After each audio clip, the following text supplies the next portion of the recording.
Hello, my name is Bryce Fraser and welcome to the Christian Media Project. For many years now I've been doing commentaries regarding the book of Revelation, last days, theology, prophecy, and especially regarding the second coming of Christ and the rapture of the saints. This has been what has been most interested amongst the parties who watch these videos. But the most requested subject being the millennial reign of Christ, the biblical millennium, I have not touched upon because, first of all, the information is so difficult to try and sift through. But number two, there has been great concern about spreading false theology. Certainly this has been an issue for the past 100 years since the Scofield Reference Bible, but it dates back all the way to the 1st century. So I'm going to try and go through this with as many vantage points of other authors as I can, keeping them separated enough where you can note the differences. But also, I believe all of these authors, I want to say this very carefully, I believe all of these authors, regardless of which is the absolute correct one or incorrect one, they have presented theology which could very well be the actual answer to this. But in the end, I'm going to offer something that I found through one of those studies that just blew my mind. I couldn't believe it. How had I missed that one part where I believe it will answer for many what could very well be what the future holds. So with that said, I'm going to be very selfish right here before going into this. I don't like to be, but I'm asking for your prayers. Very, very deep, heartfelt prayers right now.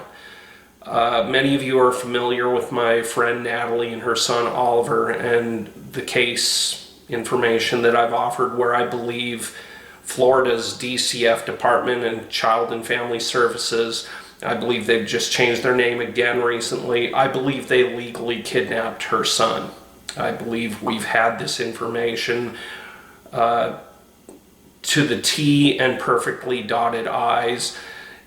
But they refused to allow me to testify or allow her to testify, and there's been a great spiritual battle against them, a very demonic battle against Natalie and her son Oliver.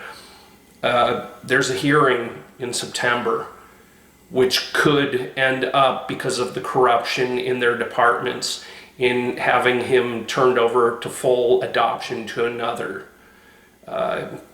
It's devastating, it's horrifying, and it's criminal beyond measure, but most of all, it's satanic and absolutely despicable. I'm not asking for money. I'm not asking for any of the things that preachers out there normally ask for, but I'm asking for prayers, heavy prayers. Pinellas County, Florida is a very corrupt place. The swamp has been there for years, and it's all about what they can get out of others, including bonuses for redistributing children.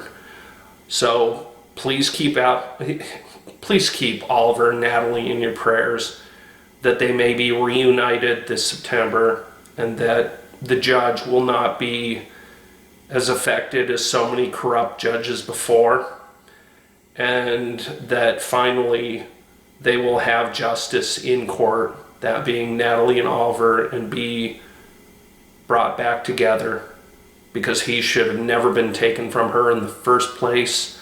And every time a lawyer or social worker has ever taken her side, suddenly they're removed from the cases. Corruption at its worst. So please pray for them and for myself as I aid them in trying to get them out of Florida and have them return safely here to Ohio. So with that prayer request done, I would like to begin with the subject matter which so many of you have been interested in. Now, I think the best way that we can start this is by the actual reading of Revelation 20 from which the biblical millennium is actually outlined. And I will begin with the verses of 4 through 6, and then I'll move on to 7 through 10. But this was included in, I believe, I'm not sure the translation on this is. It's from James Stuart Russell's The Parousia, which I've spoken of in the past. But the translation here, I forgot whether it's not Old King James that I know of, but maybe it is. What it says here is, "And I saw thrones, and they sat upon them, and judgment was given to them. And I saw the souls of them that were beheaded for the witness of Jesus, and for the word of God, and whosoever had not worshipped the beast, neither his image, neither had received his mark upon their foreheads or in their hands. And they lived and reigned with Christ 1,000 years. But the rest of the dead lived not again until the 1,000 years were finished. This is the first resurrection. Blessed and holy is he that hath part in the first resurrection.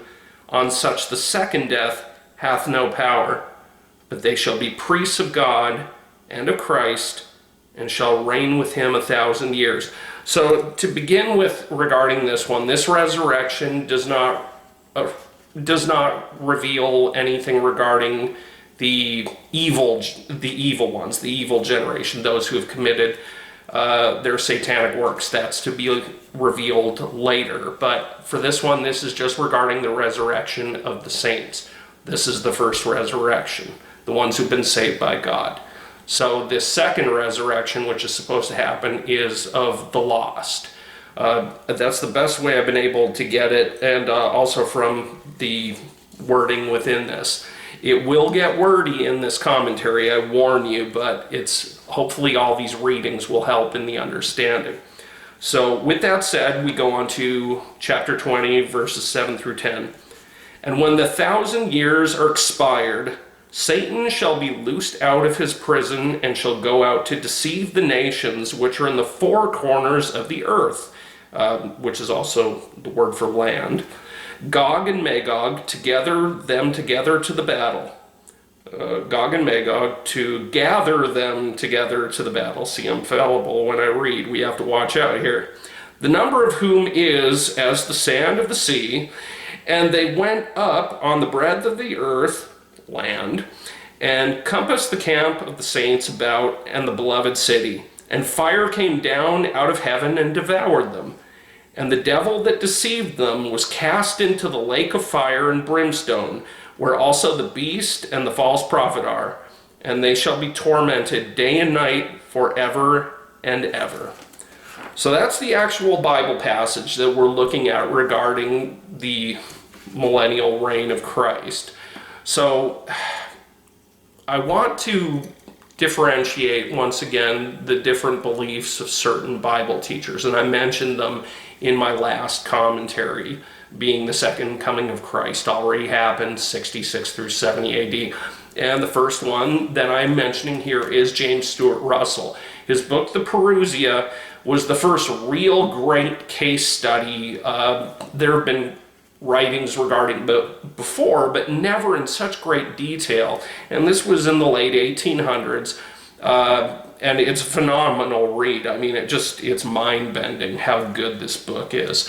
And there's a lot of theories that are tested, and we've had time to study them. But this is the passage that he wrote regarding the millennium. And I want to start with him first because of his historic place in this, but also as a comparison to the other authors who will be mentioned in the future of this commentary.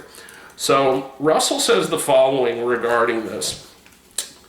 "The mystery and obscurity which hang over a portion of the preceding context becomes still deeper, if possible, here. There are, however, certain points which seem determinable. Number one, it is evident that this passage is direct prophecy and not a visionary representation taking place before the eyes of the seer, that being John. It is not introduced by the usual formula in such cases, and I saw, but in the style of prophetic prediction. Number 2, it is evident that the prediction of what is to take place at the close of 1,000 years does not come within what we have ventured to call apocalyptic limits. These limits, as we are again and again warned in the book itself, are rigidly confined within a very narrow compass. The things shown are shortly to come to pass. It would have been an abuse of language to say that events at the distance of 1,000 years were to come to pass shortly. We are therefore compelled to regard this prediction as lying outside the apocalyptic limits altogether. And this has been mentioned in my previous commentaries. If it didn't happen within the period which was actually stated, then Christ was a liar and a lunatic, and none of us are saved, and we're in deep trouble because he was a false prophet. So this is excellent argumentation by James Stuart Russell regarding this. Number 3, we must consequently regard this prediction of the loosing of Satan and the events which follow as still future and therefore unfulfilled. We know of nothing recorded in history which can be adduced as in any way a probable fulfillment of this prophecy. Wetstein has hazarded the hypothesis that possibly it may symbolize the Jewish revolt under Bar Kokhba. He writes this in another linguistic style of Bar Kokhba. Whereas the Bar Kokhba revolt is what most of us have become familiar with through our theological studies. So I apologize by my tongue going all over that, but yeah, the way he's written this is very difficult to read in the actual name of Bar Kokhba. So let's try again. Wetstein has hazarded the hypothesis that possibly it may symbolize the Jewish revolt under Bar Kokhba in the reign of Hadrian, but the suggestion is too extravagant to be entertained for a moment. Number 4, there is an evident connection between this prophecy and the vision in Ezekiel concerning Gog and Magog, which is equally mysterious and obscure. In both, the scene of conflict is laid in the same place, the land of Israel. And in both, the enemies of God meet with a signal and disastrous overthrow. Number 5, the result of the whole is that we must consider the passage which treats of the 1,000 years from verses 5 to verse 10 as an intercalation or parentheses. Let's just stick with parentheses. This is older English, which I'm not totally familiar with. The seer, having begun to relate the judgment of the dragon, passes in verse 7 out of the apocalyptic limits to conclude what he had to say respecting the final punishment of the old serpent and the fate that awaited him at the close of a lengthened period called 1,000 years. This we believe to be the sole instance in the book of an excursion into distant futurity. I'm going to repeat that line again for you. This we believe to be the sole instance in the whole book of an excursion into distant futurity. And we are disposed to regard the whole parentheses as relating to matters still future and unfulfilled. The broken continuity of the narration is joined again at verse 11, where the seer resumes the account of what he beheld in vision, introducing it by the familiar formula, and I saw. And that actual line here is, and I saw a great white throne and him that sat on it. So this is well placed, as he's pointed out here, as being the only moment in his studies where we had absolutely no fulfillment. That's according to James Stuart Russell, being the biblical millennium, the millennial reign of Christ. So for most of you who are not familiar with him and his writing, the Parousia, he outlines how all of the prophecies that were in regards to the last days, the end times prophecies, have all come true. This is the only one that he was unable to find any kind of proof for. So this is where we move on to the second Bible teacher and what his beliefs are. And most of you know that I'm a huge fan of Voddie Baucham. He's my favorite modern preacher. His wording is fantastic. His message is fantastic. Just the presentation is awesome. Every time you hear him, it's like, wow, that's a moving in the spirit kind of sermon. So I always suggest Voddie. But he holds to a very different view regarding this. Now, James Stuart Russell was a preterist, and others have said he's a full preterist. I would have to look more into the subject matter again, even though I've read the book a couple of times. To get all the details again sometimes requires a lot of extra effort, and the brain goes crazy. After all, in one of my previous commentaries regarding Jesus being told that his mother and his brothers were outside, I believe I said that that's from the Gospel of John, but actually that's from the Synoptic Gospels, so even I can be very fallible in what I remember versus what's written before me. But anyways, Voddie is a amillennial, as he defines himself. And through my notes here I'm looking at the title here, I don't see it there. So Voddie Baucham did a video on Revelation 20, and he states that he sees the millennium as the age between Christ's first and second coming, which is now.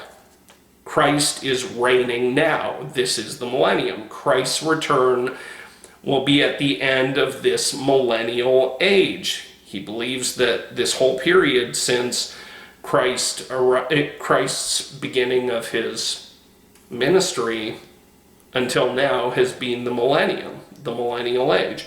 And in the notes here, Christ is reigning here and now in and through his church. So being that the millennium were under persecution, and yet the gospel message is being spread throughout the world. And because the book of Revelation is full of symbolic numbers, the millennium is not a literal 1,000 years, but is presented symbolically.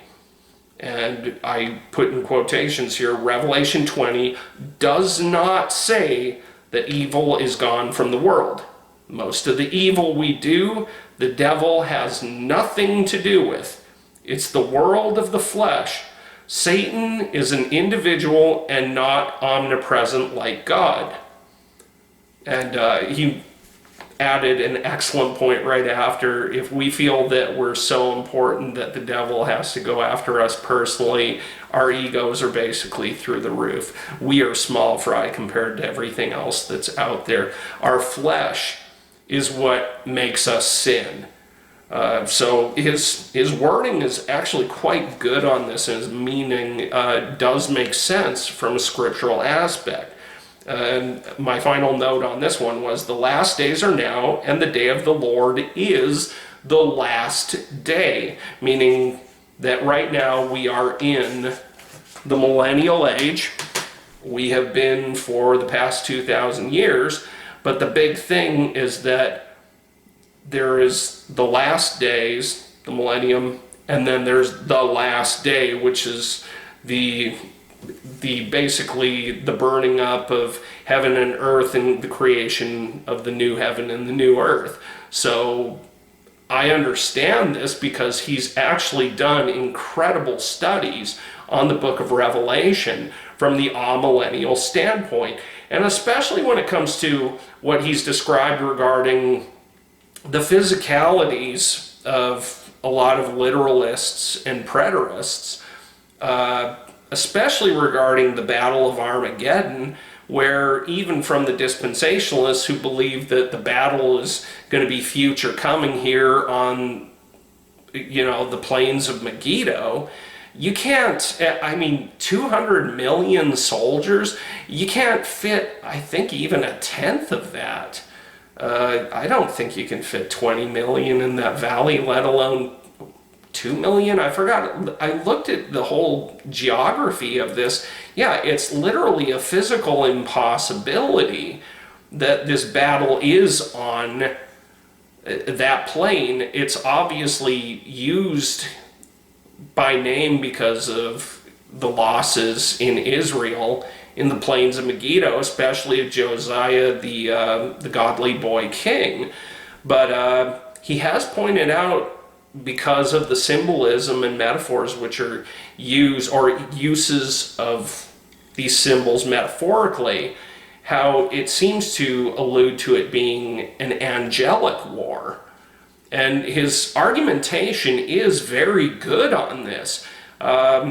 It's worth your time to check out his commentaries on the book of Revelation, because it certainly adds a new aspect and could very well, once I said at the beginning, be the actual meaning, but we just don't know at this time.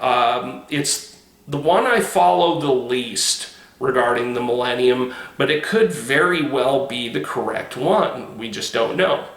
Which then brings me next to Ed Stevens, who is considered a full preterist.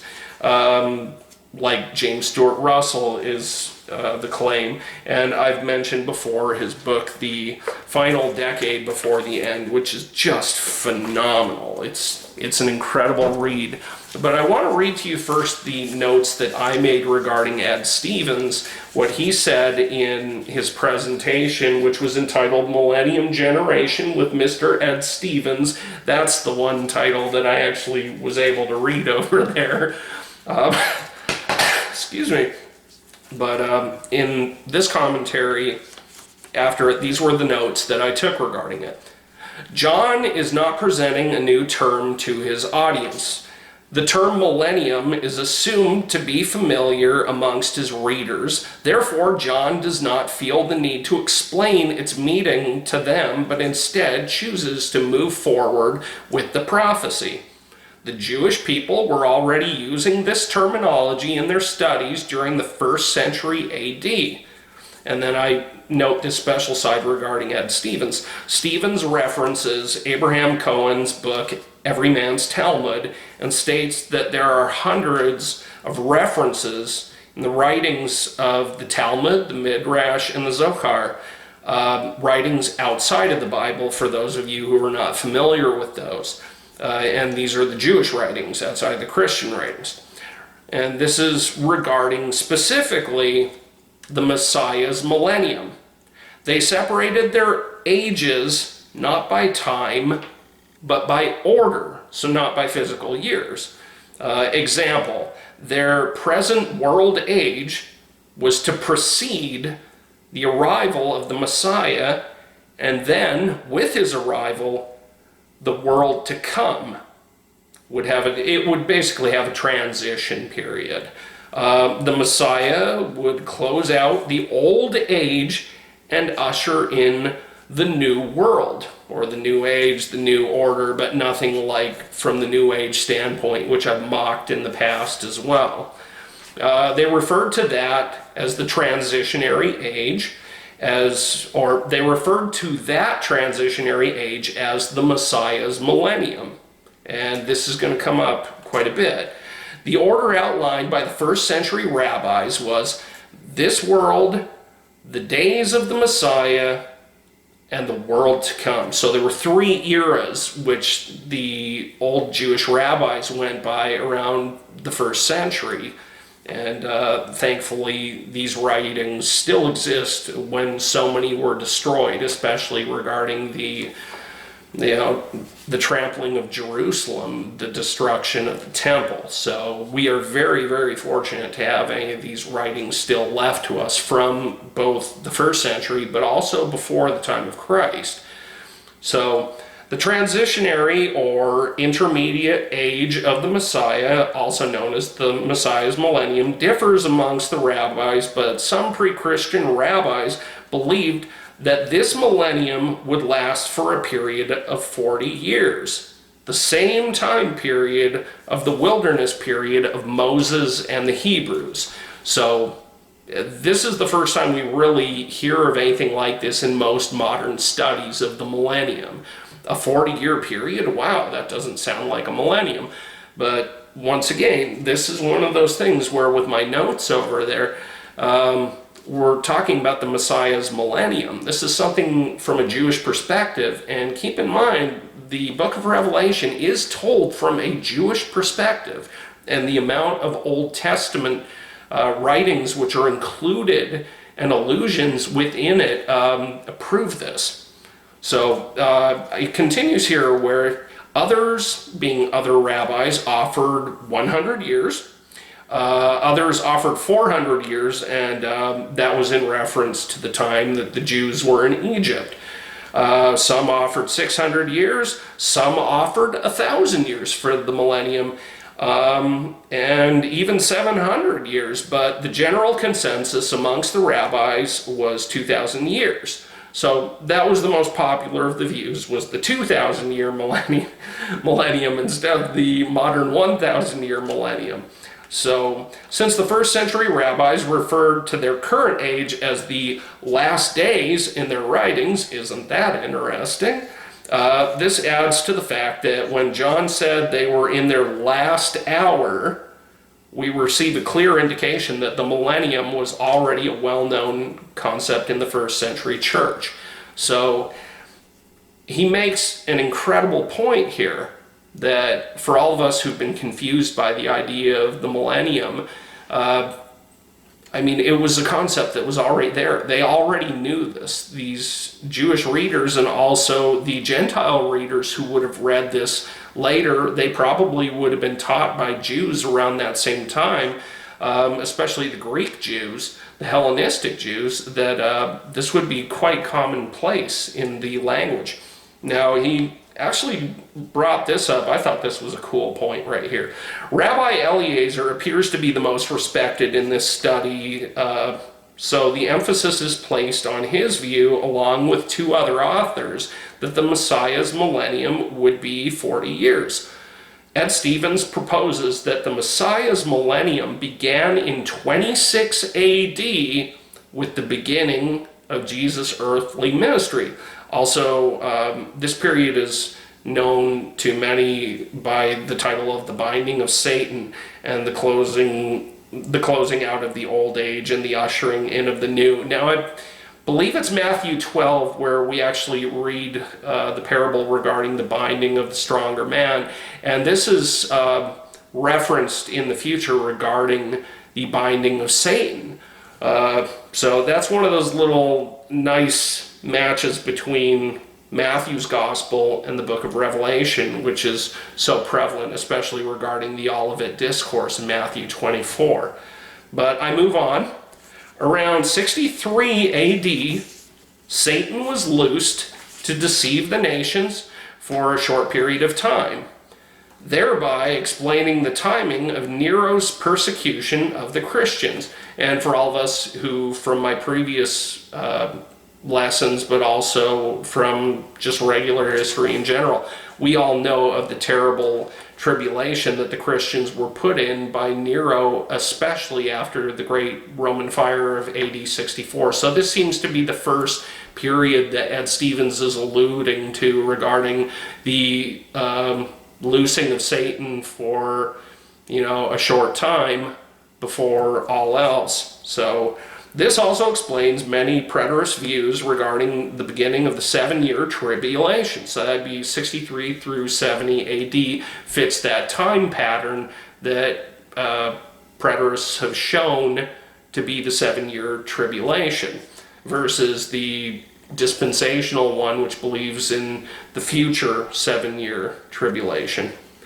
Add to this the view that Christ's parousia began in 66 AD, which would be 40 years after Christ's earthly ministry first began, and ended 42 months later in 70 AD with the destruction of the Jerusalem temple, and thereby fulfilling the time requirements for the Messiah's millennium.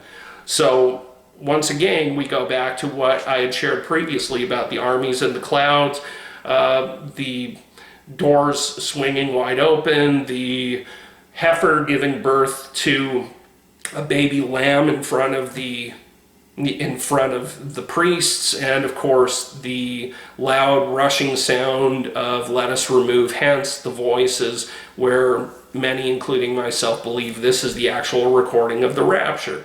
But once again, I repeat that if this is not the rapture, then this is something along the lines of Elisha, and when he saw the armies of the Lord, and he asked that his servant be able to see these armies. So whatever this meaning is, it fulfills the actual time requirements that are necessary to fulfill the entire fulfillment of this. Is it a 40-year period? While I completely agree with Ed Stevens on almost everything, because his writings are good, and I have explained my disagreement with him regarding the so-called Epistle of Barnabas, I find most of his stuff to be extremely well researched and a lot of time put into it, especially the rabbinical writings of the first century. That's an angle most people do not take, and his studies on that were absolutely fantastic. I mean, it certainly gives me a whole new perspective of this, and it might actually be the correct way. But once again, I'm troubled by the 40 years when there's other writing within the New Testament itself, which seems to work against that.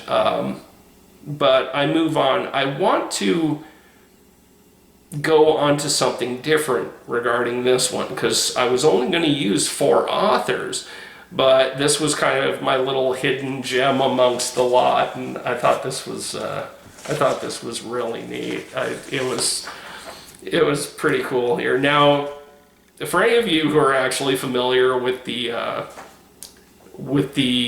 end time site Revelation Revolution, this is an article that came regarding Revelation 20. It's quite extensive, but I just loved the first paragraph here because it really shows how much effort and research has been done, and this one is a possible fulfillment. Possible, I may add you, a possible fulfillment, but it is so good on the research that I had to share this. This is literally, I'm going to read it as it is. In this preterist commentary on Revelation 20, compelling historical evidence is presented showing that the 1,000-year reign was literally 1,000 years long, and the Gog mentioned in this chapter is the literal historical Gog of Turkey mentioned in biblical history. The millennium is not an end-time prophecy. Interesting. And it notes here, see, a rebuttal of the 40-year millennium, which is what I had alluded to with Ed Stevens' writings. So they actually have all these extra links for the rebuttals. The millennium began in AD 70 and is thus the first 1,000 years of the Messianic kingdom, which is the new covenant, the age to come, and the new Jerusalem of Revelation 21 and 22. During the 1,000 years after the fall of Jerusalem in AD 70, Palestine, and especially Jerusalem, grew to become almost exclusively Christian.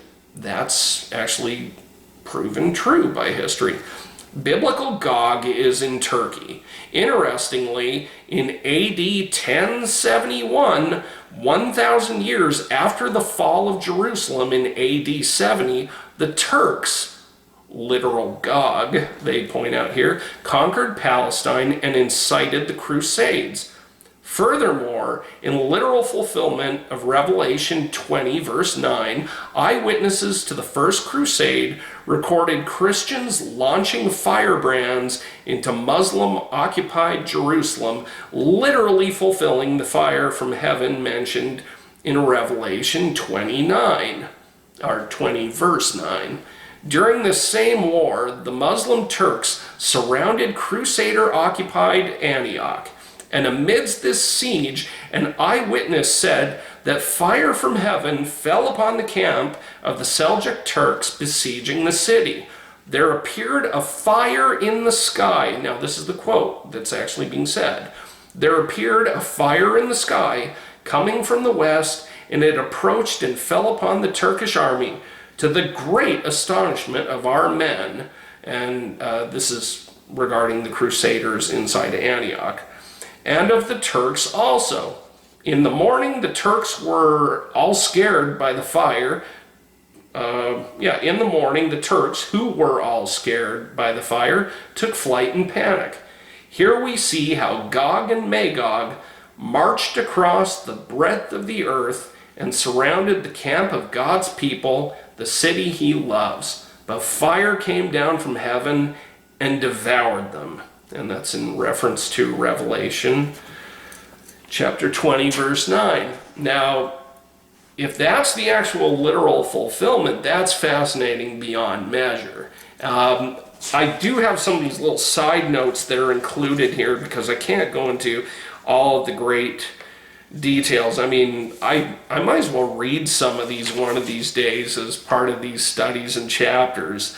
But it's really incredible, some of these notes. You know, during the 1,000 years between the Jewish War and the Crusades, Israel became predominantly Christian.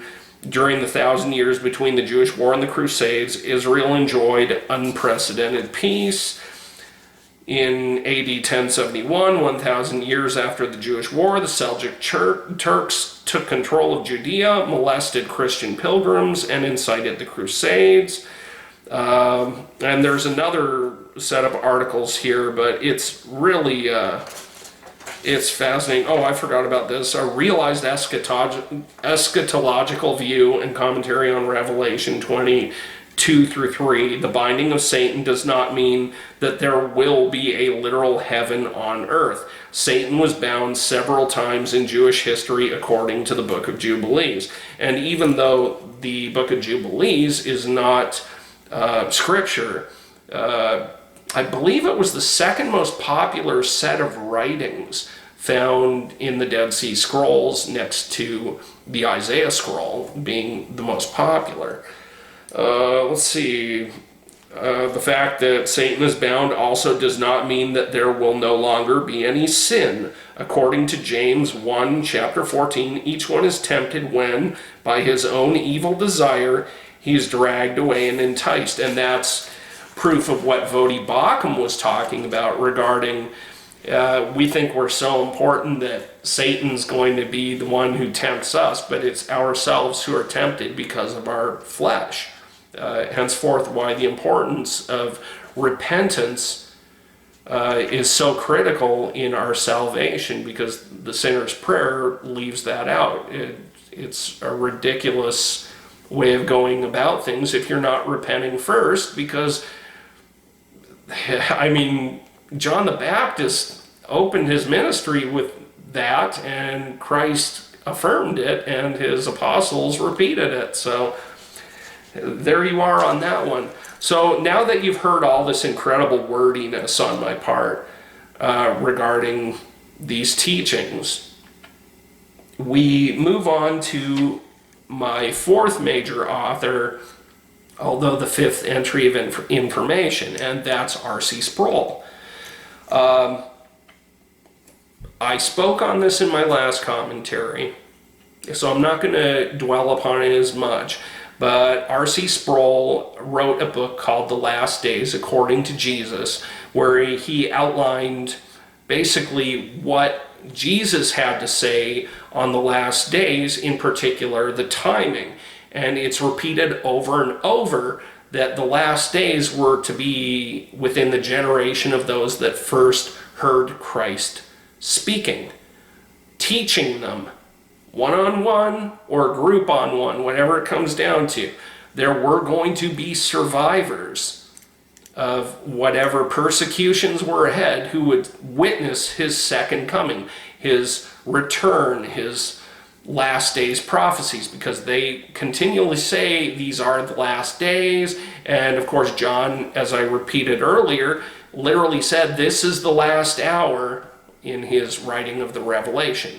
Because if the second coming of Christ didn't happen, being the last days, then Christ was a liar and a lunatic and swindled everybody. Christianity is a lie. We're all lost in our sins, and our family members are, and all those who came before us, and certainly all those who we teach in the future. It had to happen, or else everything that's been taught for the past 2,000 years is a lie. And he proves throughout his writings, along with excuse me, many other great authors, like Ken Gentry, like David Chilton, that it absolutely did come true. It absolutely had to happen and was fulfilled. So Sproul is interesting in the sense that I couldn't quite figure out what his final standing was as his viewpoints, because his final video on the presentations on YouTube, being the last days according to Jesus, which I tell you, you guys should watch the whole series. It's absolutely phenomenal. It'll really give you some great perspective. He goes into the different viewpoints, kind of like what I'm going into here, although much less wordy. But everything else he shares in his commentary points out what I just previously said regarding that it had to happen in the first century. And he includes the armies in the clouds and a lot of the other incredible entries by Josephus regarding the wars of the Jews and his eyewitness account. As I said before, I believe there are certain things which should be taken with a grain of salt, mostly, and I'm not talking about the biblical stuff. I should have explained that last time. It's more regarding his own personal roles, and he makes himself to look pretty amazing, almost like a real prophet. And it's just okay, sure thing. But thank you for leaving behind this record for us so that we can actually work with it to really study what the book of Revelation means and its fulfillment. So we owe a lot of thanks to Josephus for that. Anyways, getting back to Sproul. Now, one comment he made, which I found very interesting, and I wrote this down because it was on his commentary on the rapture. And it begins with a question, because I was stunned when I first heard him say it. It's like, wait, what? It says here, full preterists teach that Paul wrote he would still be alive at the time of the rapture? Sproul asserts this regarding James Stuart Russell, as well as the claim he believed that the first century rapture and resurrection were not bodily, but spiritually. So he accuses James Stuart Russell of being a Gnostic, a modern Gnostic, because the Gnostics believed that the resurrection of Christ was not physical, but was spiritual.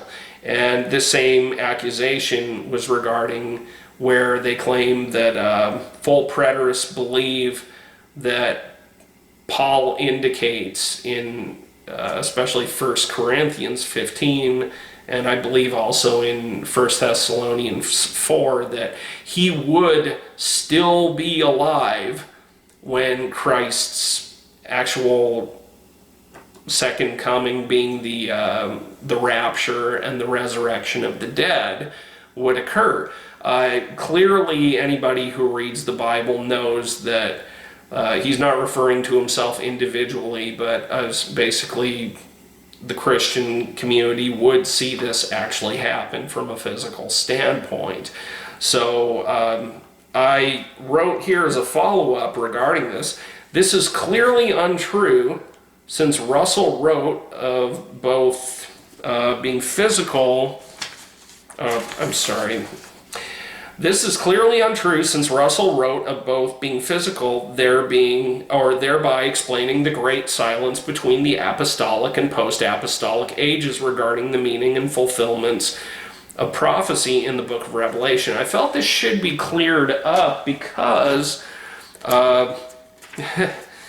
That accusation by Sproul, I felt, was absolutely incorrect. It was clearly a slander.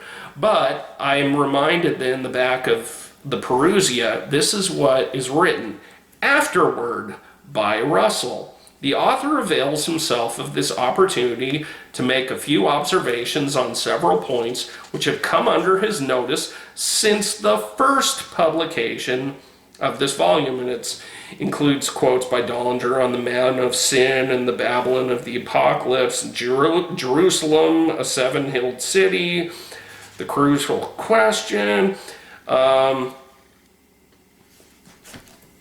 Basically, when it comes down to it, in the 80s, Baker House was the one who reprinted the Perusia by James Stuart Russell. I have not seen a copy of that. I've seen photographs of it, but I've not seen a copy of that reprint. I am curious whether Sproul had read the original printing of the book or if he had read the Baker House version. So I don't want to be too harsh against him, but this is included in the afterword, and I felt, because I've used it in previous talks, as to this is very critical. This is what James Stuart Russell proposes. What evidence, for example, may be reasonably required that the most seemingly incredible event predicted in Matthew 24:31 and in 1 Thessalonians 4:17, commonly denominated the rapture of the saints, actually took place? The principal, if not the only portion that seems to come within the cognizance of human sense, is the removal of a great multitude of the disciples of Christ from this earthly scene. We might expect, therefore, that there should be some trace in history of this sudden disappearance of so vast a body of believers. It surely must have made a blank in history, a failure at the least in the continuity of the records of Christianity. Admitting that the predictions do not require an absolute and universal removal of the whole body of the faithful, for it is manifest that there is a clear distinction made between the watchful and the unwatchful, the ready and the unready, and that as many might be shut out of the kingdom as those who went in. Yet the language of the prophecy certainly implies the sudden and simultaneous removal of a very great number of the faithful. Is there then any vestige in history of such a blank? Most certainly there is, and just such an indication as we might expect. A silence, which is expressive. Silence where a moment before all was life and activity. The ecclesiastical historian will tell you that the light suddenly fails him. Yeah, that is correct. The ecclesiastical historian will tell you that the light suddenly fails him. The Christian Church of Jerusalem, of which an apostle could say, "Thou seest, brother, how many myriads there are among the Jews which have believed," suddenly dwindles into two wretched sects of Ebionites and Nazarenes. Where are the many myriads of St. James? Where are the 144,000 whom St. John saw, and the seal of God on their foreheads, and standing with the Lamb on the Mount of Zion? Did they perish in the siege of Jerusalem? Certainly not. For it is universally agreed that, forewarned by their divine master, they retired from the doomed city to a place of safety, that being the Olivet Discourse. Yet they seem to disappear and leave no trace behind. Ask the ecclesiastical historian to put his finger on the spot where the records of early Christianity are most obscure, and he will unhesitatingly point to the period when the Acts of the Apostles end. So this is what I alluded to in my last commentary on the second coming of Christ already happened. There is a silence that proves that there's a disappearance of the apostles, and then there's there's an apostle or a post-apostolic age which follows after, with all of these strange writings that show up which completely deviate from what we are actually reading in the scriptures themselves. So as is alluded to in this, and also as is alluded to by Christ himself, some would be left behind. So when a rapture happens, some are here, some are gone, kind of like in the Left Behind movie.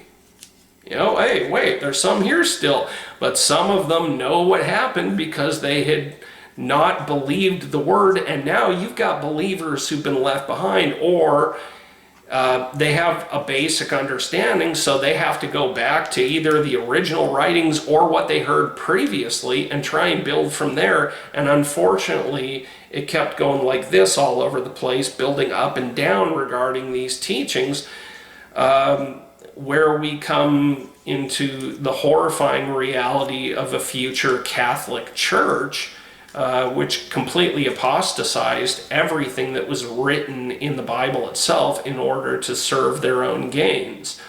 I also mentioned in the last one, I don't believe for 2 seconds that the first pope was Peter.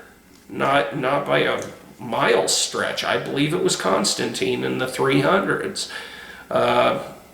It's a fascinating study unto itself, but once again, this comes back to what are we learning from everything else regarding what Sproul taught us? Because I've gone into where I felt he was wrong. What Sproul did do in his studies, especially regarding the teaching of the last days, he brought up something very important regarding the returning of the Jews to Jerusalem. Not in the 40s, not the original one from after the Holocaust of World War II, but in 1967 during the Six-Day War, where they returned to Jerusalem, and everybody thought, oh wow, this is the fulfillment of the Jews. And this is in reference to Luke chapter 21. I'm going to read a little bit of it here, especially regarding the point of what I believe to be the missing link in most theological writings, and then I'll offer what I believe to be at least a workable synopsis or theory, and I think you'll be pretty excited by it based upon what I read, but we'll go from there. So I'm going to read from the Amplified Bible. So you're going to hear a lot of extra words in here which are descriptions, because the Amplified Bible is well known for it. It's wonderful to study under, because you can really get some great meaning behind this. So I'm actually going to start from Luke chapter 21, and this is beginning with the parable of, or not the parable, the incident of the widow's mite at the Jerusalem temple, where she gave all she had, whereas the priest gave and the rich gave of what little they could possibly give versus how much they had in abundance at home. So we begin on chapter 6. As for all this that you thought, or what am I saying?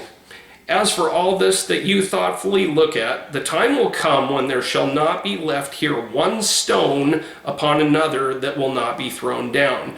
Now this is the Olivet Discourse from the Gospel of Luke. I believe it's Mark chapter 11, and it's most certainly Matthew chapter 24. But this is his perspective on this.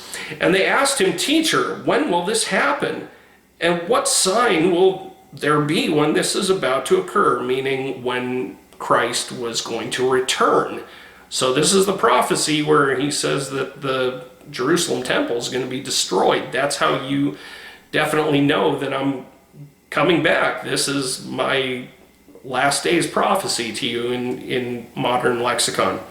And he said, "Be on your guard and be careful that you are not led astray, for many will come in my name, appropriating to themselves the name Messiah, which belongs to me, saying, I am he, and the time is at hand. do not go out after them. And when you hear of wars and insurrections, disturbances, disorder, and confusion, do not become alarmed and panic-stricken and terrified. For all this must take place first, but the end will not come immediately. Important wording there too. Then he told them, nation will rise against nation, and kingdom against kingdom. There will be mighty and violent earthquakes, and in various places, famines and pestilences, plagues, malignant and contagious, or infectious epidemic diseases, which are deadly and devastating. And there will be sights of terror and great signs from heaven. But previous to all this, they will lay their hands on you and persecute you, turning you over to the synagogues and prisons, and you will be led away before kings and governors for my name's sake. This will be a time, an opportunity, for you to bear testimony. Resolve and settle it in your minds not to meditate and prepare beforehand how you are to make your defense and how you will answer.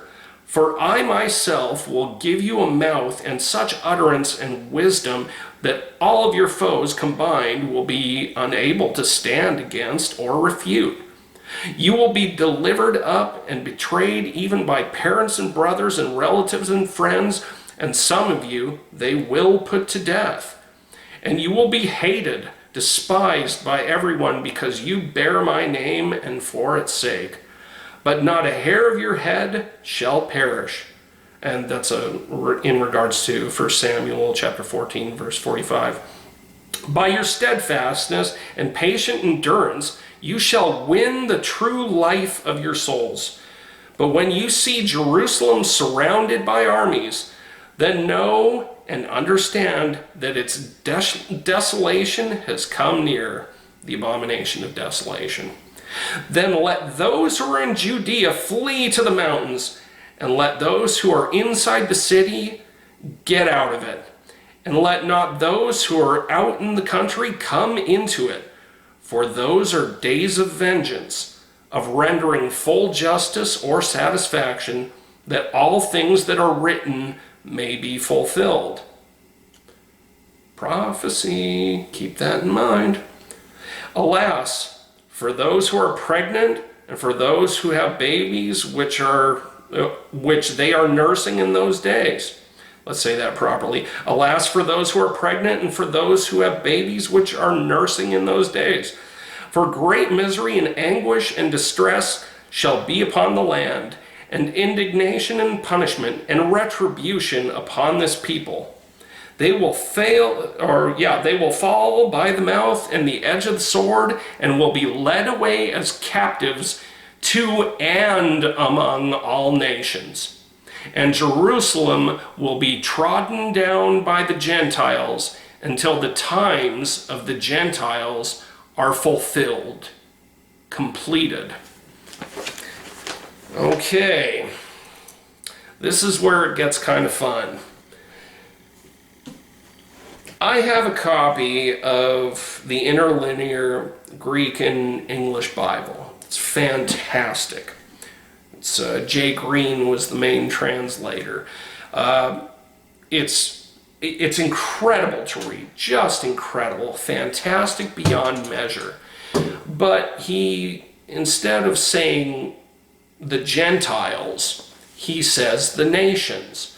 Now, Young's literal translation of the Bible was done in 1862, and this also says the nations as well, whereas most of the other translations, including like Mark Dumday's the original Gospels, and the New King James Version, which I'm very partial to. I believe it's also worded in the original King James Version that this is the time of the Gentiles. Now, the times of the Gentiles is the one thing that everybody has forgotten about, because they're always so busy looking towards either the future coming of the dispensational period, of the future rapture, or the future second coming of Christ. Whereas many of the older, especially in the preterist circles, seem to miss this point entirely as well, because it's fully fulfilled. At least that's what they say. It's fully fulfilled prophecy. So we have all the more reason to be excited, as I continue to teach in my commentaries, that it's supposed to be getting better and better and better, not worse and worse and worse, because Christ has fulfilled his mission. Except there's one thing now which is definitely more in line with what James Stuart Russell said regarding the millennium being the only unfulfilled prophecy that he was able to find in his studies. The times of the Gentiles is now. It has been since Jerusalem was trampled over. The Gentiles took it over, and it remained that way until 1967. And Sproul offers that Karl Barth was the one who said that's the incident of the Six-Day War, and the taking over of Jerusalem by the Jews was when people held the scriptures in one hand and the newspaper in the other, it basically as an allusion to comparing the two. But there's where the problem lies as well, because the dispensationalists, especially Hal Lindsey in his late Great Planet Earth and his follow-up, There's a New World Coming, along with Tim LaHaye and Jerry Jenkins with their Left Behind series, as well as their own personal commentary, Are We Living in the End Times? This has been the predominant teaching since 1917 with Scofield's Reference Bible, that basically there's going to be this fulfillment. And that's how we got all those wrong dates from Hal Lindsey all those years ago, and these horrible swindlers like Harold Camping, where it was so absurd that the day before the rapture, Harold Camping was asking for money over the radio to pay for the ministry. It's like, well, if the rapture's happening tomorrow, then you don't need to worry about that. So too many scams have happened because of this. The reality is this. Was that the turning point? No, it wasn't. Wait, what? What? Are you crazy? No. Here's why. Because Jerusalem wasn't fully taken by the Jews. There's still Muslim influence right there. You also have the Mosque of Omar. I forget what it is. I think each of them have half of Jerusalem or something. So Jerusalem is still trampled by the Gentiles. It's still in control of Gentiles, at least half of it. Not the full Jerusalem as the prophecy requires for basically the end of the trampling, the trotting over of Jerusalem. As long as there are Gentiles in control in Jerusalem, this fulfillment does not seem to be able to happen, being what we know in today's world as the biblical millennium, the millennial reign of Jesus Christ. This is the argument that goes on as to, well, which is right and which is wrong. Once again, I return to my original statements. Each of these authors who have offered their words may actually have the actual fulfillments, and we just don't know until we come face to face with the Lord upon our own deaths. What I do know is this. Based upon what based upon what I'm reading in Luke 21 in comparison to what's written in the book of Revelation, it appears that the biblical millennium has not happened yet, the millennial reign of Christ. Not in the sense that it's presented in the book of Revelation. So it could very well be it has happened, but based upon this one single point in prophecy, it hasn't. So what does that mean now? People have been concerned with me regarding, well, it seems to be getting worse and worse every day. I believe that the second coming's happening later. No, the second coming had to have already happened, or else our Bibles aren't true. But the second coming doesn't have to pertain to this one item where it's pointed out that, the millennium is not a part of, I don't want to say it's not a part of prophecy as was worded, but it's not one of those things that stopped Christ from having his second coming. What happened was we had two ages. We had the age of the Jews and we had the age of the Gentiles. The blessing of the Jews in Israel was removed because of their rejection of their Messiah. That's why we had the apostles going out, sharing not only with the Jews, but especially Paul and Barnabas and that party. They were sharing with the Gentiles. They were spreading the good news. The good news of Christ's fulfilling of the prophecies regarding our salvation through his blood. The Messiah showed up. So where do we go from there? We are now in the age of the Gentiles because of that 40-year period where between the beginning of Christ's ministry and the army in the clouds, we now have this situation where by 70 AD, Jerusalem's been taken over. It's the time of the Gentiles now. Now, does that mean Jews aren't allowed in? No, that's absurd and stupid. And also, I'd like to add to this. Are any of you familiar with Jews for Jesus, the Messianic Jewish movement? So no.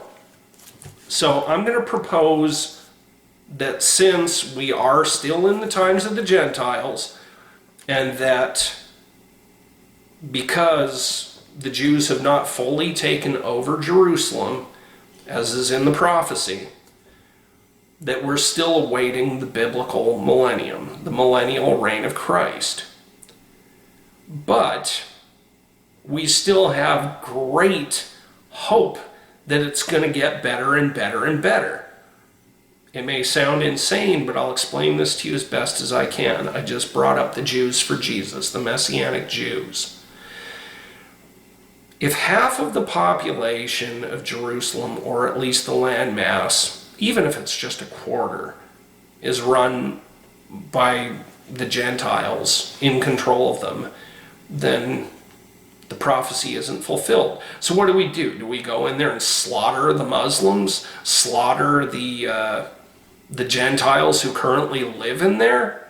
No, this doesn't seem to fit the narrative that God's trying to express, where we're to be sharing the word of God with all nations. We don't come in like the Crusaders and start bloodying the whole place up, and then you've got this incredible schism between accepting Christ or whether they're going to go with their own version of the Muslim Christ and the final prophet, Muhammad. It doesn't seem to be within what Christ is teaching us in the New Testament.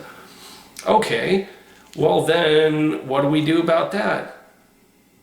Did you ever think that maybe the whole point of us sharing the Word of God worldwide also includes Jerusalem Muslims? Did it also occur to you that it refers to Jerusalem Jews as well? The this second temple, we're in the third age, as some people like to call it. The Jerusalem temple is supposedly going to be rebuilt, and there's going to be blood sacrifices all over again, the sacrificing as we await the Messiah. So Christians are basically, I guess they call them Christian Zionists, where they're sending millions upon millions of dollars to prepare for the rebuilding of the second temple. So that these blood sacrifices can happen all over again. I mean, I think they paid $25 million on a menorah. But if you're a Christian, there is no more blood sacrifice. Zero. That's a blasphemy against God. He's fulfilled that. He is the fulfillment. He is the lamb led to slaughter. He is the Lamb of God. It's finished. So the idea of spending millions upon millions or going over to the Middle East to start a war with the Muslims so we can rebuild a temple, which is an outright blasphemy against God, because the real temple is Jesus Christ. You know, destroy this temple and in 3 days I will raise it up again. Christ was the temple. So for any Christian to be in support of that, that's denying Christ his place. It's utter blasphemy. So what does that require then for Jerusalem to be taken over by God's people again? It means we share with both the Jews and the Gentiles, predominantly Muslims, in Jerusalem, the gospel of Jesus Christ, so that all parties will turn to Christ, and the entirety of Jerusalem will be in peace, worshiping Christ without the need of temples. I believe that this is what's being outlined as the times of the Gentiles being fulfilled. To me, this is exciting because I don't want to blaspheme the Lord in any way by supporting the illogical view of going out and starting a war so that we can actually bloody up Jerusalem again. And, so what if the ethnic Jewish people take over the entire area?